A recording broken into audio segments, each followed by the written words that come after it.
और non profit organisation का जो एक क्वेश्चन रह गया था वो हम लोग अभी करेंगे, और ये चैप्टर आज हमारा कंप्लीट हो जाएगा।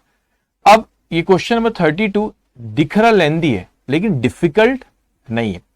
अब आप देखो, जैसे आपका हेडिंग दिख रही financial statement of educational institute, आपको एजुकेशनल इंस्टीट्यूशन है, तब आप खुद सोचो इसका financial statement, income and expenditure और बैलेंस शीट जब बनाएंगे आप, तब आप खुद सोचो किस तरह के आइटम होंगे, एजुकेशनल इंस्टीट्यूशन से रिलेटेड होंगे। लेकिन बेसिक अकाउंटिंग में तो हमारे कोई चेंज नहीं आएगा, वही income expenditure account, debit side expenditure, credit side income, वही बैलेंस शीट, एसेट लायबिलिटी। हाँ, आपको आइटम कुछ अलग दिख सकते हैं, जैसे कि आप सेमिनार एंड कॉन्फ्रेंस रिसिप्ट दिख रहा है, कंसल्टेंसी रिसिप्ट दिख रहा है, फिर स्टूडेंट से सिक्योरिटी डिपॉजिट हुआ, इस तरीके से कुछ आपको आइटम्स अलग दिख सकते हैं, लेकिन जो बेसिक अकाउंटिंग वो वैसे की वैसे ही रहेंगी। तो ये क्वेश्चन मैं हमेशा कराता था, आई थिंक फिर इंस्टीट्यूट ने ऐसा क्वेश्चन कोई अटेम्प्ट में पूछ भी ली है, ठीक है, वो इंस्टीट्यूट ने पूछी ऐसा क्वेश्चन नवंबर 2020 में, जो कि आपको होमवर्क करना रहेगा। नवंबर 2020 में इंस्टीट्यूट ने पूछ लिया क्वेश्चन, तो ऐसा कुछ नहीं आपके अटेम्प्ट में नहीं आएगा, आपके अटेम्प्ट में भी आ सकता है, ठीक है, okay.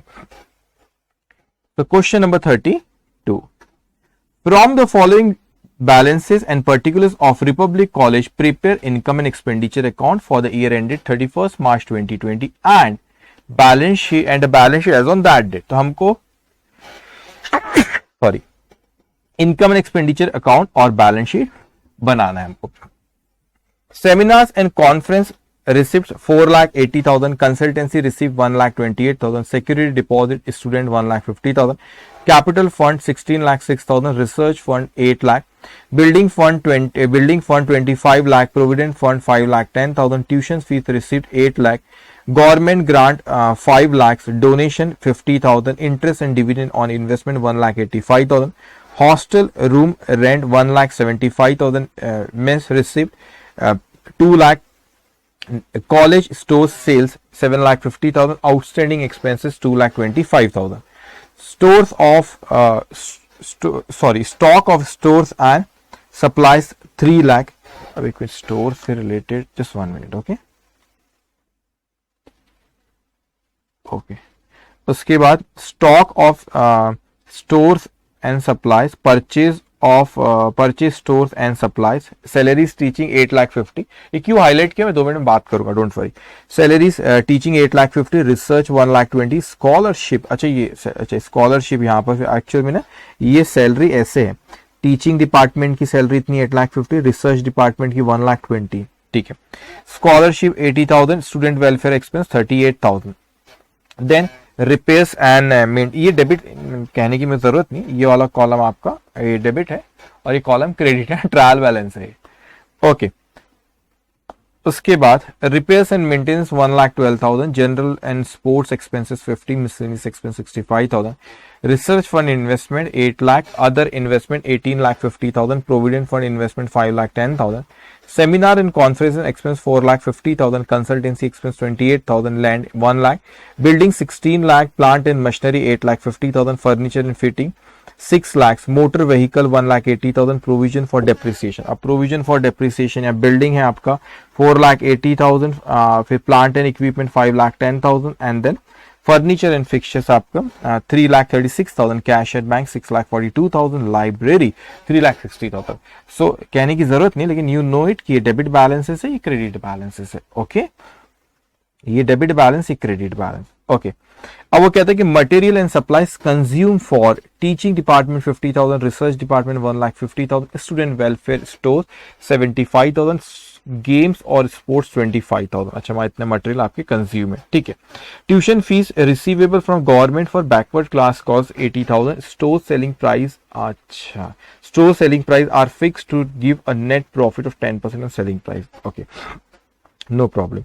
Then depreciation is provided on straight line basis at the following rates: building 5%, plant and equipment 10%, furniture and fixture 10% and motor vehicle 20%। अब देखो यहाँ पर अगर अपन देखा जाए ना, ये जो स्टोर्स के बारे में इसने जो यहाँ पे कहा है, इस पे ना स्टोर से रिलेटेड मैंने यहाँ हाईलाइट किया, मैं आपको थोड़ी देर में उसके बारे में एक्सप्लेन करूंगा। ये भी आपके स्टोर से रिलेटेड है आपका, और यहाँ पे कंज्यूम करे ये कह रहे हैं, टोटल कितना कंज्यूम करे, जस्ट 1 मिनट। कंज्यूम सप्लाई उतना हुआ है 1,50,000, 50, 1,50,000, 75 एंड 25। तो टोटल 3 लाख करे, क्लोजिंग स्टॉक नहीं दिया है। ओके, अब इनके साथ क्या बोल रहे हैं आप, तो बता दो क्या बोल रहे, डोंट, इसको भी थोड़ा सा इग्नोर कर दो जो मैंने किया अभी। अब अपने को क्या बना है, सिंपल इनकम एक्सपेंडिस यहाँ पे ट्रायल बैलेंस दिए, जो हाईलाइट करो उससे घबराना मत, उसके बारे में मैं एक्सप्लेन करूंगा, डोंट वरी, ठीक है बच्चे। अब यहाँ पर अपने को क्या बनाना है, income expenditure balance sheet working note कुछ बनाने की जरूरत है, एक बना लेंगे अपन लोग। सिर्फ वहां पे कॉलेज स्टोर्स का, स्टोर से रिलेटेड कुछ ऐसे सेल्स दिया है, ओपनिंग स्टॉक दिया है, परचेज दिया है, तो स्टोर से रिलेटेड एक अपन एक अलग बना लेंगे वर्किंग नोट, उसमें प्रॉफिट पता लगेगा अपने को, क्योंकि उसके प्रॉफिट के बारे में भी सेपरेटली उसने बोला है। So some of you may argue that, so why don't you write directly the item of stores like the opening stock, purchase, and the material you have consumed, and जो भी उससे रिलेटेड आपका closing stock, why don't you right in income expenditure है, कौन सा ultimately जो भी profit, जो भी सरप्लस आएगा आपका, उसमें उसका इफेक्ट आएगा, बात सही है। लेकिन स्पेसिफिकली स्टोर्स के ना प्रॉफिट के बारे में अलग से बोला है, तो वी विल प्रिपेयर यहाँ पर हम एक अलग से स्टोर्स अकाउंट बनाएंगे, उसमें स्टोर्स के बारे में जो इन्फॉर्मेशन दी सारी लिखेंगे, तो वहां पे हमें प्रॉफिट पता चल जाएगा, और एक मिसिंग फिगर वो भी वहां पता चल जाएगी, मैं बात करूंगा उसके बारे में, ठीक है। अब उसके बारे में डिस्कस करेंगे, डोंट वरी। बाकी वर्किंग नोट बनाने की जरूरत नहीं, सोच बोले सर क्यों नहीं बोल रहा, यहाँ तो पहले तो बहुत बनाते थे, क्योंकि यहाँ पर कोई ऐसा अपने को सिंपल ट्रायल बैलेंस दे दिया, income and expenditure balance sheet financial statement पूछा। अब डेप्रिसिएशन ये सब जो एडजस्टमेंट, बेसिक एडजस्टमेंट डायरेक्टली अपन फाइनेंशियल स्टेटमेंट में कर लेंगे ना, जैसे एसेट में से माइनस करते है ना, एक्सपेंडिचर साइड में डेप्रिसिएशन लिखो, बेसिक एडजस्टमेंट है। सो अब आप यहाँ पे ड्रॉ करेंगे आप क्वेश्चन नंबर 32 पेज नंबर 343।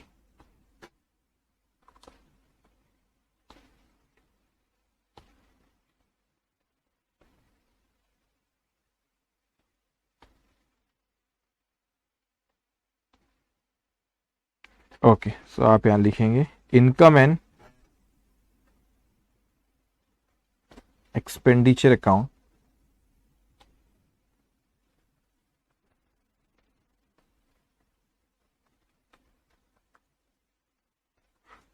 एक second, income end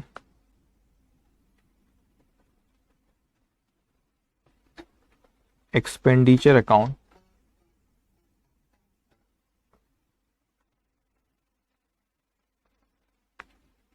of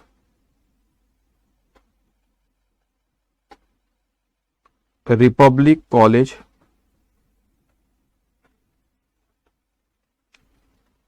for the year ended 31st of March 2020। Okay, इसको आप थोड़ा सा बड़ा ही ड्रॉ करना, आइटम ज्यादा, आधे पेज से भी ज्यादा आपने इसको ड्रॉ करना।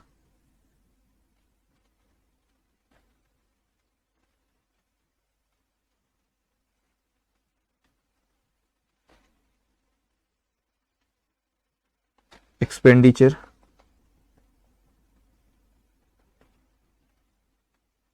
Rupees, income rupees. ओके, तो इनकम एंड एक्सपेंडिचर अकाउंट, उसके बाद आधे पेज से ज्यादा ही ड्रॉ करना, ठीक है। उसके बाद फिर बैलेंस शीट, इसे भी आप बल्कि एक एक पेज की ड्रॉ कर दो, जगह बचेंगे और क्या होगा, ठीक है। Balance sheet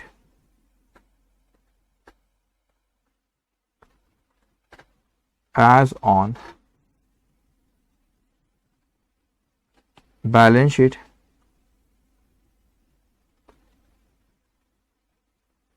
as on 31st of March 2020। इसको आप ड्रॉ करेंगे, ठीक है। आप एक पेज की अच्छे से ड्रॉ करो उसको, और उसके बाद फिर एक छोटा सा, ठीक है,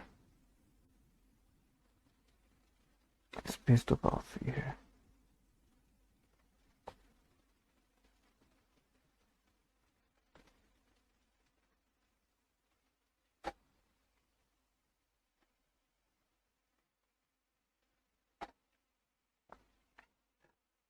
liabilities amount, asset amount, working note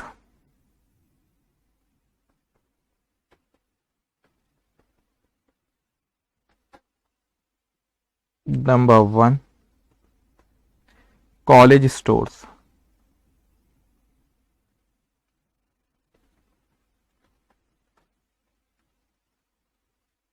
चार पांच लाइन का इसको ड्रॉ कर लेंगे आप।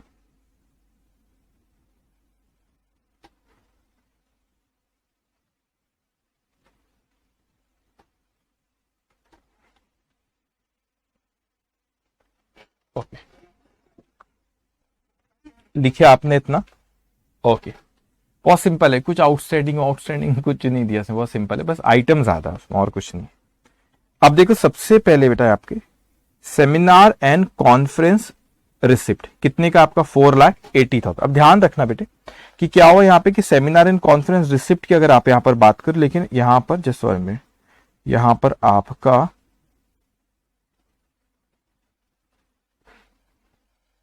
जस्ट मिनट, कहीं सेमिनार एंड कॉन्फ्रेंस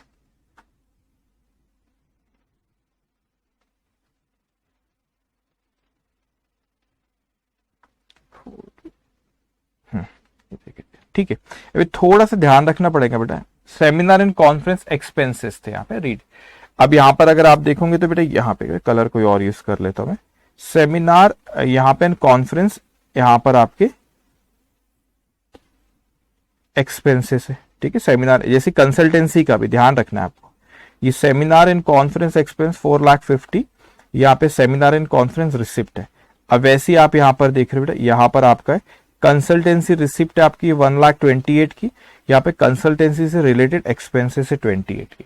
तो आपको पता है जब एक ही स्पेसिफिक एक्टिविटी के रहता है नेट करके इनकम एंड एक्सपेंडिचर उसको बताते।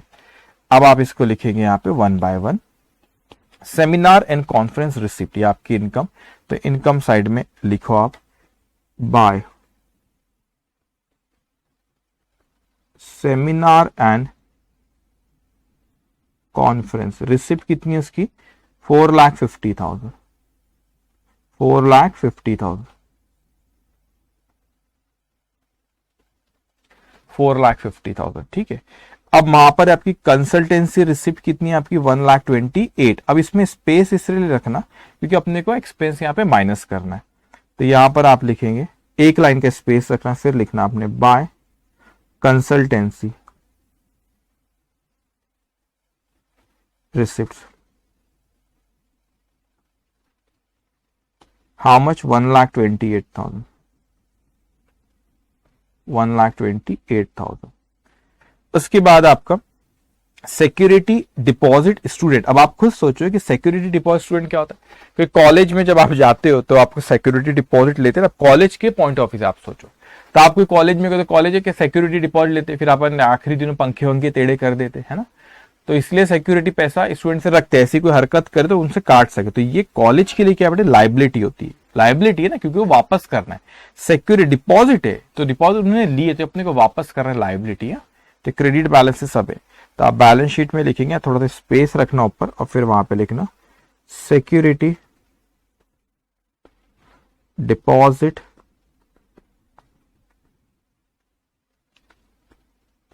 स्टूडेंट्स, हाउ मच, स्टूडेंट से लिया आपने 1,50,000, हाउ मच 1,50,000। अब उसके बाद कैपिटल फंड दिया है आपको 16,06,000, तो यहां पर आप लिख लो कैपिटल फंड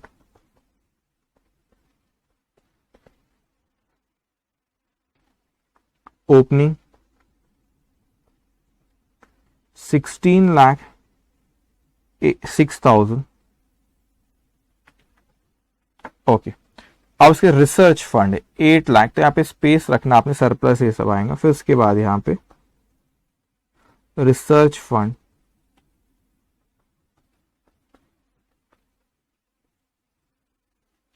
8 लाख, ओके। उसके बाद बिल्डिंग फंड है, सब क्रेडिट बैलेंसेस है 25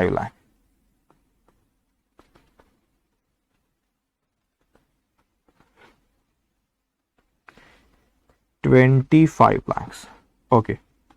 उसके बाद आपका प्रोविडेंट फंड फिर 5,10,000, ओके। तो प्रोविडेंट फंड कितना आपका 5,10,000, 5,10,000। उसके बाद ट्यूशन फीस रिसीव्ड, अब आपने ट्यूशन फीस रिसीव थे कॉलेज के लिए, क्या है बेटा, इनकम है। कितना अमाउंट है वो, 8 लाख रुपए का। तो आप इनकम साइड में लिखेंगे, एक लाइन के स्पेस रखना है यहाँ पे, फिर लिखना आपने बाय ट्यूशन फीस रिसीव्ड, कितना अमाउंट है वो, 8 लाख। अब थोड़ा सा आपने ध्यान रखना बच्चे, एक और चीज मैं कह रहा हूं, अब जैसे एडजस्टमेंट यहां पर देखो ना, कोई मटेरियल कंज्यूम्ड हुआ, टीचिंग से रिलेटेड है, रिसर्च है, स्टूडेंट वेलफेयर, गेम्स और स्पोर्ट्स, तो उनसे रिलेटेड यहाँ पे जो एक्सपेंसेस है ना, उसमें कुछ यहाँ पे मैं बताऊंगा, ये है स्टूडेंट वेलफेयर, गेम्स और स्पोर्ट्स का ये ठीक है। अपन इसमें बात करेंगे, उसमें कोई एडजस्टमेंट है, उस पर जिस पे एडजस्टमेंट उस पर स्टार मार्क कर दो आप। ओके, फिर गवर्नमेंट ग्रांट भी आपकी इनकम है 5 लाख रुपए, तो यहां लिखेंगे गवर्नमेंट ग्रांट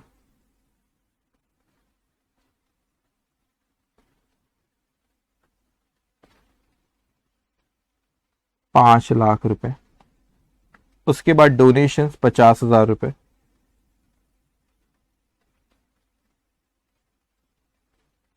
50,000 रुपए। उसके बाद है यहाँ पे interest and dividend on investment 1,85,000 income, तो इनकम साइड में लिखेंगे बाय इंटरेस्ट एंड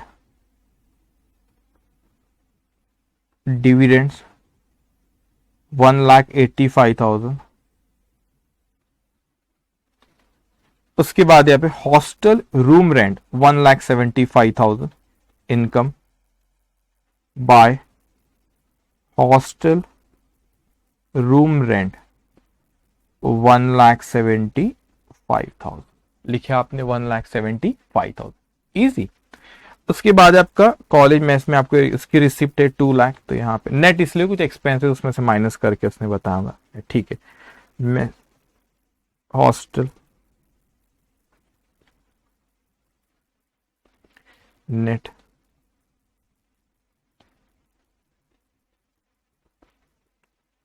2 लाख रुपए, ओके। उसके बाद उसने कहा, अब ना क्या हुआ है कि कॉलेज स्टोर से थोड़ा सा ध्यान से बेटा, कॉलेज स्टोर्स में वो क्या कह रहे हैं कि उसमें उसने ना कुछ जैसे ये सेल्स है, कॉलेज स्टोर्स कोई है, कॉलेज में सामान रखा हुआ, वो कुछ बेचा गया, कुछ क्या करा उसमें ओपनिंग स्टॉक है, कुछ खरीदा गया है ना, कुछ वो अलग अलग डिपार्टमेंट में कंज्यूम करा गया। उसका प्रॉफिट मार्जिन भी क्वेश्चन में अपने को बताया कितना है, 10% उसके सेल्स का उसने कहा है शायद।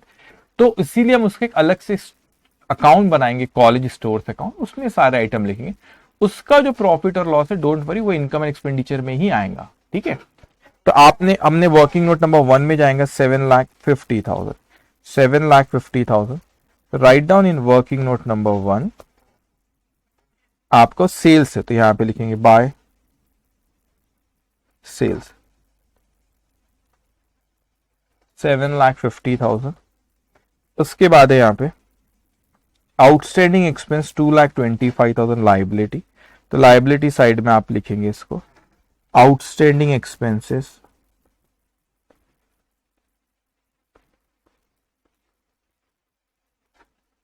2,25,000। उसके बाद stock of stores and supplies, इसका स्टॉक दिया है 3 लाख रुपए, तो यहां पे आप लिख दो वर्किंग नोट नंबर 1 में टू ओपनिंग स्टॉक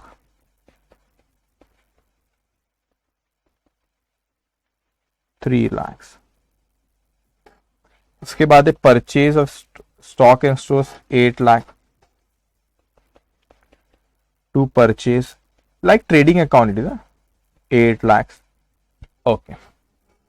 उसके बाद होता, अब ध्यान से, अब सैलरीज उसने दिया टीचिंग डिपार्टमेंट को, उसने सैलरी दिया कितनी, 8,50,000।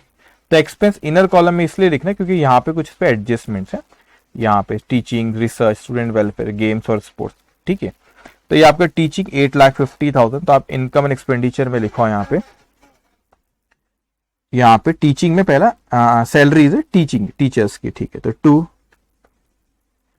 सैलरीज ब्रैकेट में लिख लेना आप teaching, how much it is 8,50,000, 8,50,000। Then research की टीचिंग 1,20,000, सैलरीज, सॉरी सर मैंने कुछ रिसर्च की टीचिंग कह दिया मैंने, सैलरीज रिसर्च डिपार्टमेंट की, ठीक है।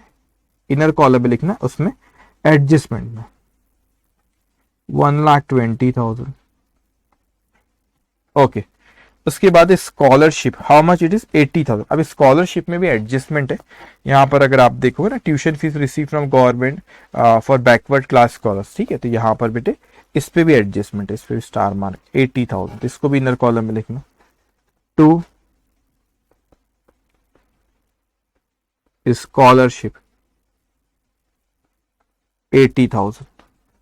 अब उसके बाद स्टूडेंट वेलफेयर एक्सपेंस 38, इसे भी इनर कॉलम में। तो एक एक लाइन के स्पेस रखना क्योंकि एडजस्टमेंट आएंगे। स्टूडेंट वेलफेयर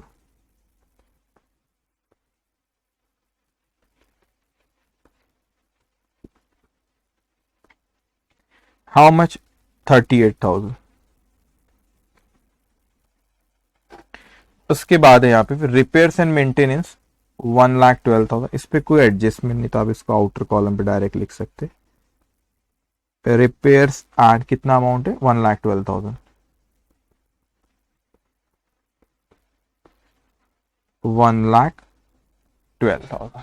ओके, उसके बाद अब गेम्स एंड स्पोर्ट्स एक्सपेंसेस 50,000, इसमें एडजस्टमेंट इनर कॉलम में लिखना आपने। Games and sports expenses 50,000। Then miscellaneous expense 65, इस पे कोई एडजस्टमेंट नहीं, आउटर कॉलम पे आप इसको लिखना direct. To miscellaneous expenses 65,000। Miscellaneous expense how much 65,000। उसके बाद ये आपका रिसर्च फॉर इन्वेस्टमेंट है, इन्वेस्टमेंट ये एसेट है, ठीक है, तो 8 लाख, तो आप इसको बैलेंस शीट में एसेट साइड में यहाँ पे लिखेंगे, ठीक है। ऊपर फिक्स एसेट ये सब के बीच में लिखो, फिर देखते हैं अपन। रिसर्च,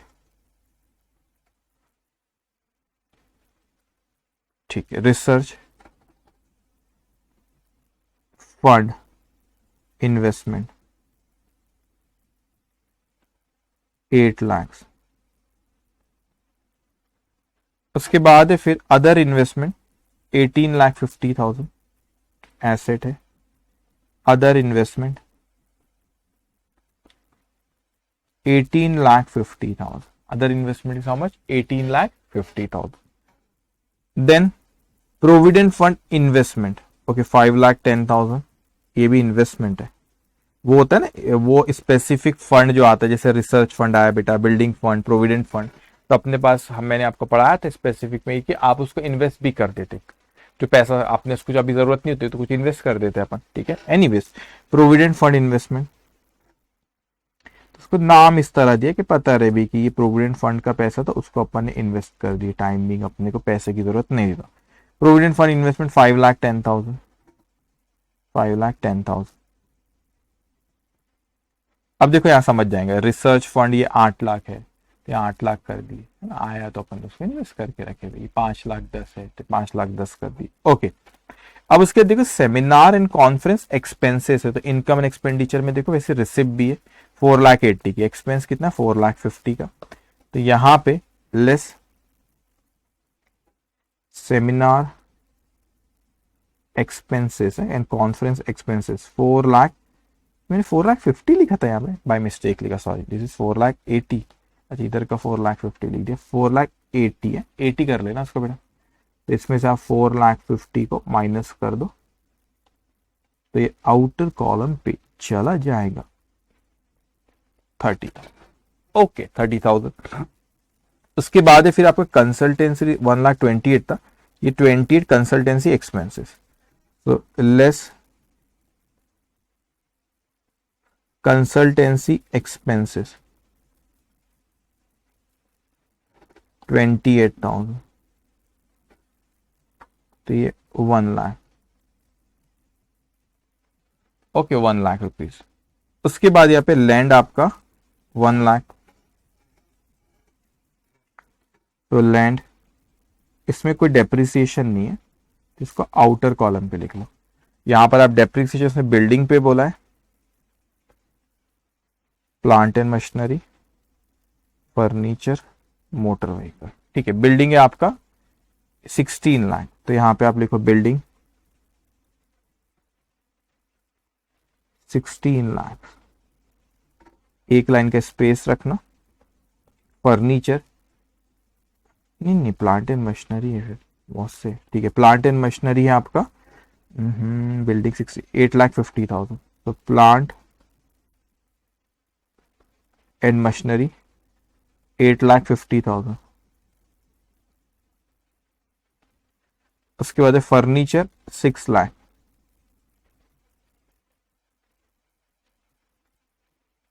फर्नीचर पे भी डेप्रिसिएशन, फर्नीचर 6 लाख। अब मैंने थोड़ा सा यहाँ पे मेरा कैलकुलेशन थोड़ा वो हो गया, और स्पेस रखना, मोटर व्हीकल भी था 1,80,000।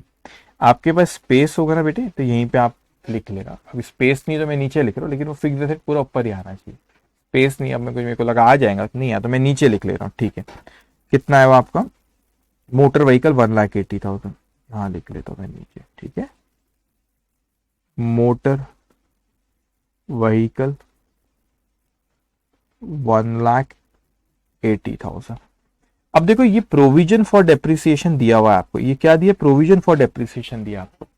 तो एक आपको सबको पता है बेसिक है बेटा कि डेप्रिसिएशन अब ये एसेट अकाउंट को क्रेडिट करती है, प्रोविजन फॉर डेप्रिसिएशन मतलब अभी तक के डेप्रिसिएशन इतना चार्ज हुआ है तो क्रेडिट बैलेंस है, तो अभी तक के का। तो जैसे बिल्डिंग में 4,80,000 ये क्रेडिट बैलेंस है 4,80,000, तो आप बिल्डिंग में यहाँ पे करेंगे लेस डेप्रिसिएशन आपका, ये प्रोविजन फॉर, जगह ही नहीं यार, प्रोविजन फॉर डेप्रिसिएशन आप लिख लेना, provision for depreciation 1 by 1, just wait.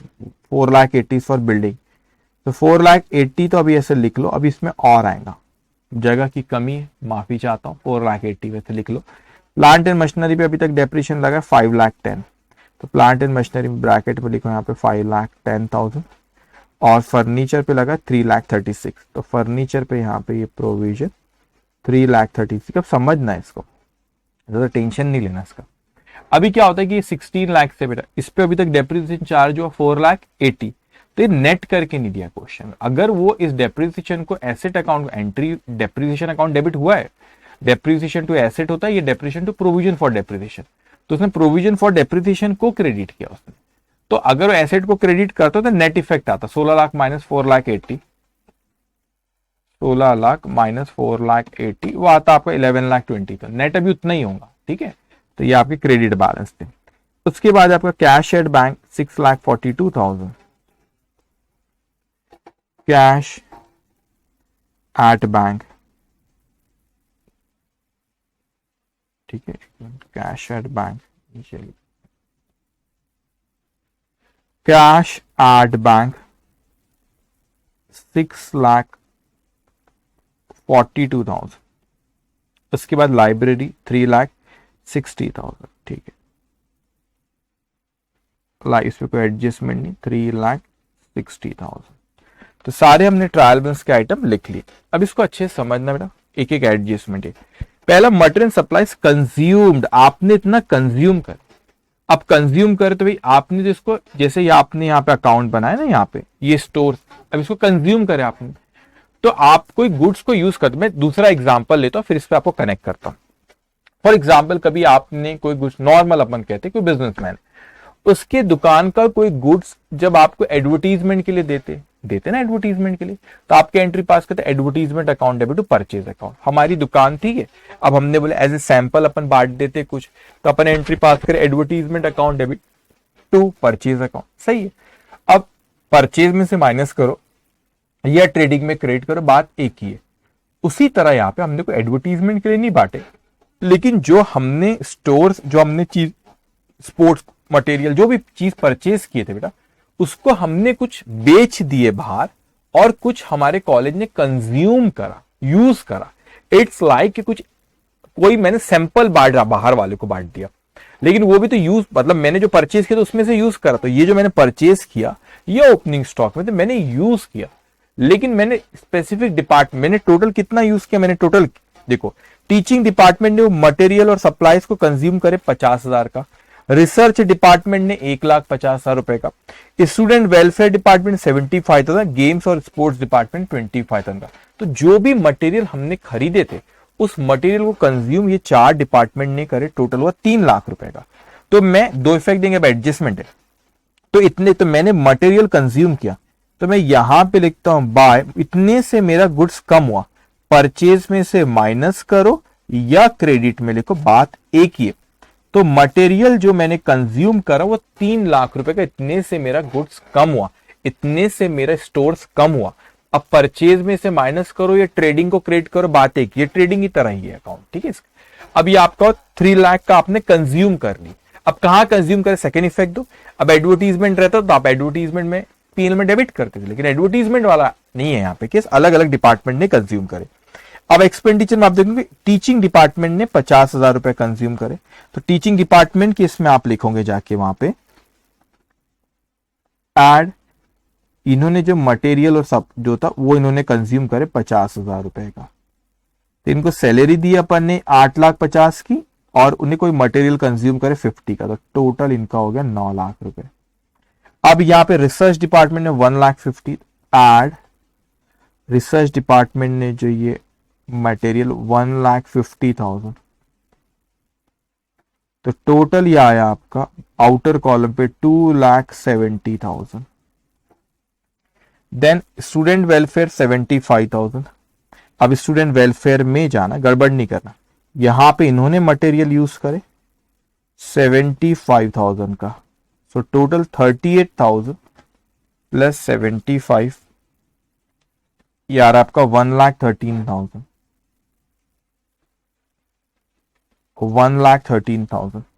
उसके बाद आपका गेम्स और स्पोर्ट डिपार्टमेंट में 25, तो यहां पर इसमें ऐड करो, इसने जो मटेरियल यूज किया, ऐड मटेरियल 25,000, तो 50,000 प्लस 25,000 कितना हो गया आपका, ये 75,000। समझ में आई चीज आपको, कितना हो गया बेटा 70। तो आपने दो इफेक्ट बराबर दिए, ये 50, देखो मैं हाईलाइट कर देता हूं यहाँ पे समझाने के लिए, ठीक है। ये 50, ये 1,50,000, 75, 25, इसकी टोटल आती है 3 लाख। तो ये एक इफेक्ट हुआ आपका एक्सपेंसेस है यहाँ पे, और आपका मटेरियल इतने से कम हुआ। तो इट्स लाइक एडवर्टीजमेंट को आपने पीएल में डेबिट करो, ट्रेडिंग में क्रेडिट करे, उतना कंज्यूम करे। तो हमने यहाँ पे क्रेडिट करे 3 लाख रुपए से, और यहाँ पर अपन ने क्या करे, उनको रिस्पेक्टिव डिपार्टमेंट जो भी थे वहां पर जाके हमने एक्सपेंस को डेबिट करे। एडजस्टमेंट डबल इफेक्ट आएंगे, ओके। अब उसके बाद वो कहते हैं कि tuition fees receivable from the government backward for backward class scholars 80,000। अब वो 80,000 रुपए आपको गवर्नमेंट से मिलेंगे स्कॉलरशिप बेटा। अब मैंने तो स्कॉलरशिप एक्सपेंसेस अगर मैं इनकम एंड एक्सपेंडिचर में यहाँ पर देखूं, तो इनकम एंड एक्सपेंडिचर में तो मैंने स्कॉलरशिप ऑलरेडी 80,000 रुपए की लिखा हूं, मुझे कितने की मिल रही है वहां पे, और गवर्नमेंट से कितने पर 80,000। देखा जाए मेरा तो खर्चा ही नहीं है ना कुछ, 80 का मैंने एक्सपेंसेस पीएनएल में लिख रखा हूं, और मेरे को 80 गवर्नमेंट से मिल रहे, तो इसकी एंट्री क्या पास होगी बच्चे, इसकी एंट्री पास होगी यहाँ पे गवर्नमेंट, एक मिनट, ये आपका स्कॉलरशिप है, ठीक है। स्कॉलरशिप रिसीवेबल अकाउंट डेबिट, ठीक है, स्कॉलरशिप रिसीवेबल अकाउंट डेबिट 80,000, आपने पहले इसको एक्सपेंस मान लिया, तो स्कॉलरशिप अकाउंट 80,000। तो इंक्रीज इन एसेट, क्योंकि मिलने वाले गवर्नमेंट से और एक्सपेंस हमको नहीं बेयर करना है, तो उतने से एक्सपेंस कम हो रहा है क्योंकि गवर्नमेंट से मिल रहे हैं। तो एसेट साइड में आप इसको लिखेंगे 80,000 रुपए को, और जो आपने एक्सपेंडिचर 80,000 का बताया उस 80 कोइंसिडेंस 80 खर्च की और 80 गवर्नमेंट से भी मिल रहा है, क्या बात है, अच्छी बात है। तो आप यहां पे लिखो पहले, यहां पर चलो ये एक्सपेंस में से माइनस है, यहाँ गड़बड़ नहीं होना चाहिए आपका, स्कॉलरशिप आपकी यहाँ पे माइनस होगा,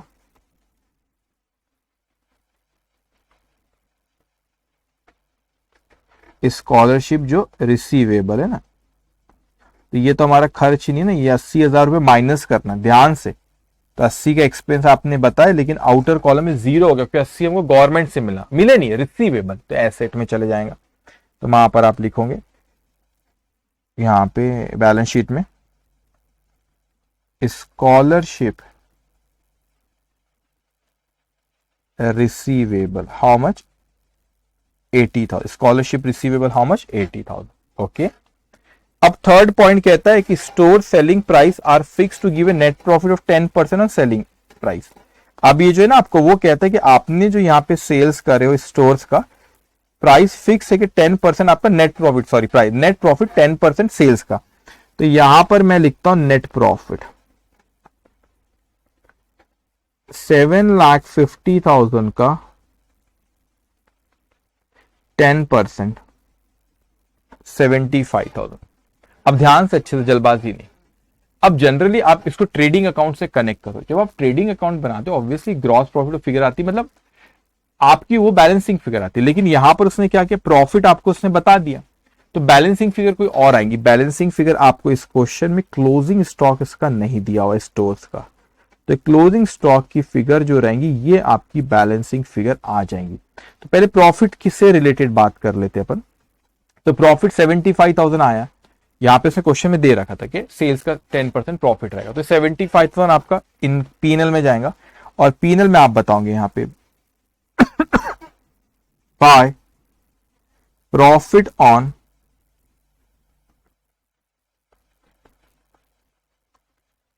college stores, working note number 1, profit आपका 75।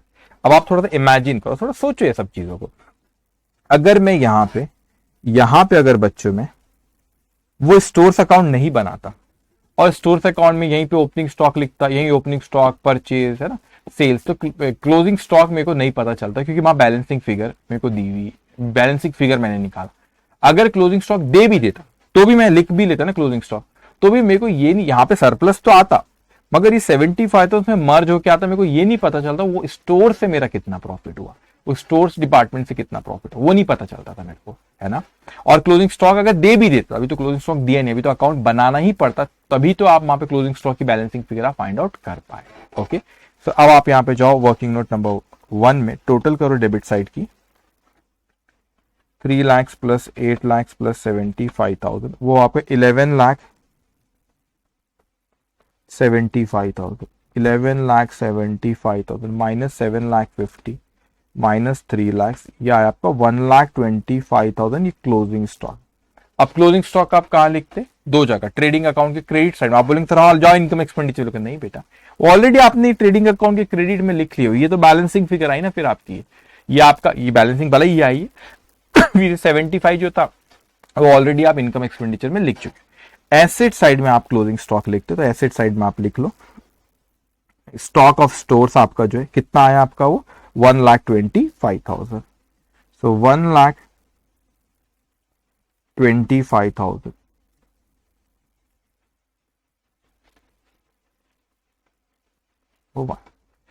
ओके, और कुछ बचा, ओ डेप्रिसिएशन, डेप्रिसिएशन वो बोलते हैं एसएलएम बेसिस पे डेप्रिसिएशन चार्ज करो। अब देखो जल्दबाजी नहीं करता, बिल्डिंग पे बोला 5%, तो यहां पर जब मैं जाता हूं बिल्डिंग पे एसएलएम पे बोला तो सीधा इस पे 5% लगा दो, 5% ही बोला ना, हाँ 5%, इस पे 5% डेप्रिसिएशन लगाएंगे।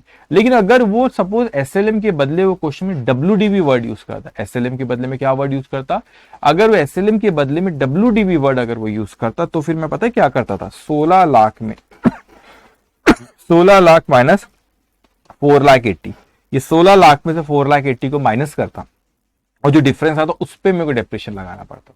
डब्ल्यूडीवी बोला, एसएलएम बोला तो ओरिजिनल कॉस्ट पे, तो ये जो है ना 16 लाख का 5%, ये 16 लाख का 5%, वो कितना आ रहा है आपका 80,000, अब जगह नहीं है 80,000, तो एक इफेक्ट ये हो आपका 80,000 रुपए। तो दूसरा इफेक्ट पीएनएल में मैं देता हूं एक, तो टोटल 4,80,000 अभी तक का, ये 80, तो ये आपके 5,60,000, तो वो 4,80,000 एक ही जगह लिखेंगे क्योंकि आपने ट्रायल बैलेंस से फिगर उठाया, और इस 80 को दो जगह लिखेंगे क्योंकि आप अभी एडजस्टमेंट में, तो ये आपका आउटर कॉलम पे आ रहा है आपका 10,40,000, 10,40,000। उसके बाद है यहाँ पे प्रोविजन आपका 5,10,000 था, मगर इस पे प्लांट एंड मशीनरी पे यहाँ पे कितना बोला, प्लांट एंड इक्विपमेंट 10%, तो 8,50,000 का 10% होता है 85,000, 85,000, तो 5,10,000 प्लस 85, ये हो गया 5,95,000, तो 8,50,000 माइनस 5,90,000, ये हो गया आपका आउटर कॉलम पे आ रहा है आपका, एक मिनट, 5,10,000, ओके, और आपका 85, तो 5,90,000 बाई 8,50,000, 2,55,000 करेक्ट है, 2,55,000, 2,55,000, 2,55,000, ओके। अब उसके बाद यहाँ पे फर्नीचर पे 10%, तो फर्नीचर पे आप यहाँ पे गए प्लस 6 लाख का 10% आता है 60,000, तो ये 60,000, तो 60,000 प्लस 3,36,000, तो ये हो गया आपका 3,96,000.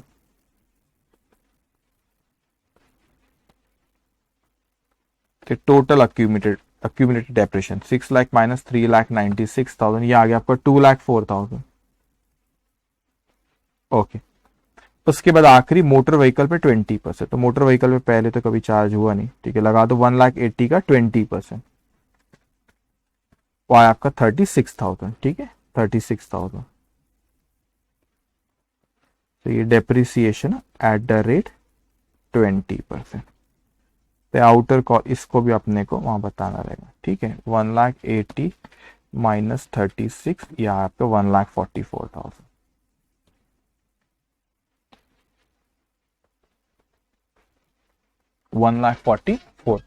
ओके. अब उसके बाद यहाँ पे डेप्रिसिएशन आपको पीएनएल में लिखना पड़ेगा, मतलब इनकम एंड एक्सपेंडिचर में. यहाँ पे डेप्रिसिएशन, इस साल का डेप्रिसिएशन आप चाहो तो नाम के साथ लिख सकते हो, बिल्डिंग प्लांट एंड इक्विपमेंट. ठीक है, building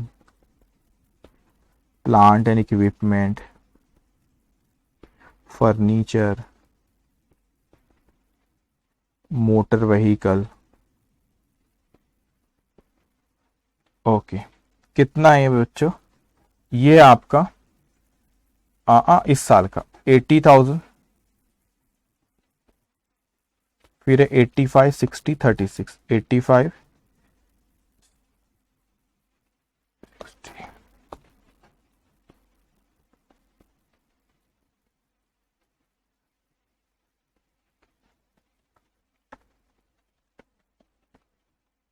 2,61,000 depreciation.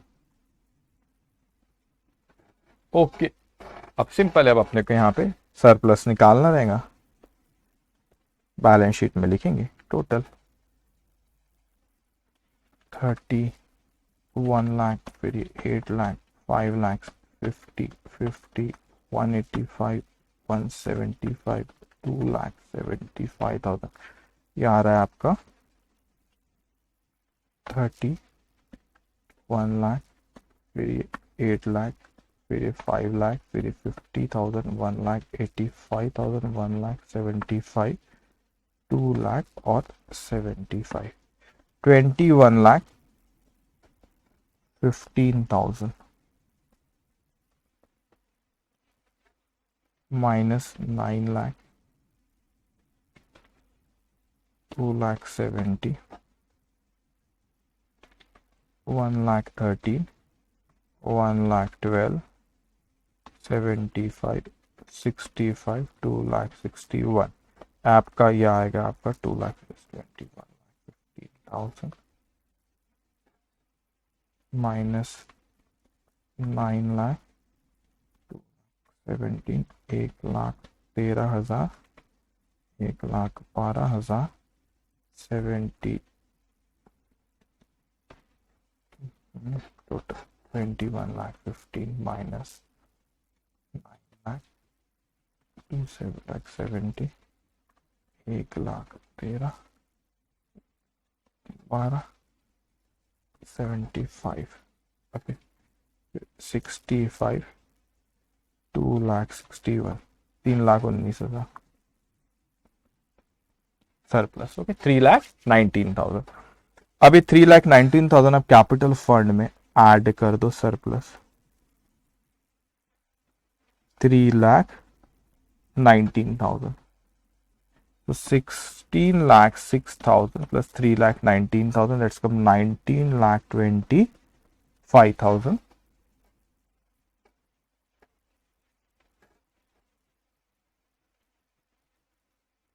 plus 8 lakhs plus 25 lakhs plus 5,10,000 plus 1,50,000 plus 2,25,000. तो ये आया आपका 61,10,000. देखो एसेट साइड की भी आ रही है कि नहीं उतना. 1,10,40,000, 2,55,000, 2,04,000, 8,18,50,000.